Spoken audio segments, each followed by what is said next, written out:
homogeneity or monolithic character of nation, of language, of culture.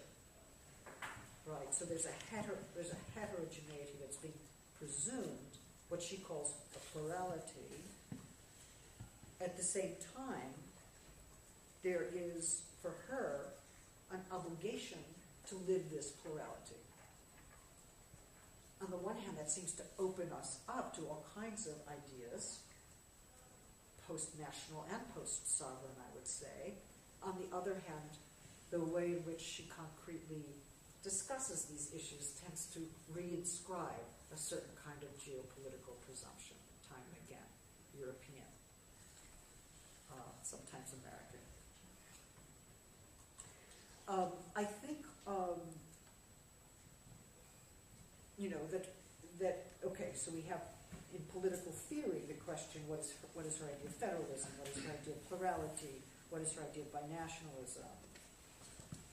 In philosophy, we have the idea, what is her conception of difference, of heterogeneity, of non-simultaneity that is presupposed in her idea of who we are and how we think. It will be important, I think, as we turn to Eichmann in Jerusalem, that we note that she makes this extraordinary charge against Eichmann at the end of the book. She charges Eichmann, well, first of all, she charges him with not thinking. On the one hand, she charges him with not thinking. And in a set of subsequent essays she writes after Eichmann in Jerusalem through the 1960s, she worries that one cannot take responsibility without being able to think, and that Eichmann failed to think. Now, that, of course, is enraging for people who want to say, well, but Eichmann was incredibly strategic, and he implemented the final solution, and sure, he was conscious and deliberate in thinking, and this is one reason why he was found guilty.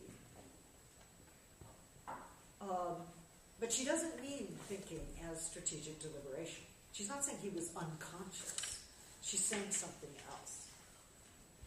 And I gather if he were really thinking, he would understand that he lives in a world with others and must live in a world with others. What's the link between those two things? What is her stipulative or normative conception of thinking such that it presupposes plurality? And then there's another charge she makes against him, and I think, in fact, they're related, which is that he made the fatal error of thinking, I don't really know what thinking means here, that he could decide with whom to cohabit on the earth. He thought he could decide, oh, I'm not going to live on the earth with this group of people. I'm going to extinguish the Jews, the gypsies, the homosexuals, the communists. And he made a mistake by thinking that it was his prerogative to decide with whom he could cohabit. Cohabitation is, in Arendt's view, prior to decision. It's prior to any kind of decision making. None of us have the right to decide. We can decide what communities we want to live in, etc.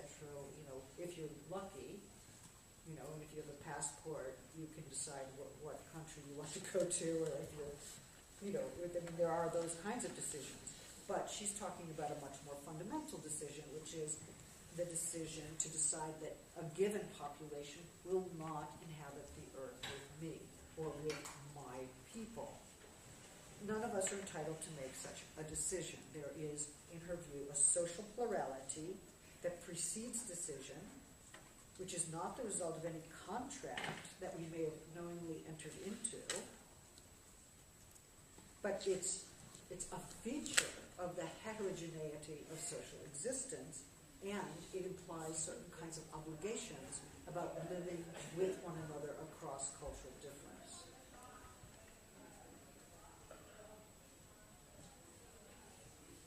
Okay.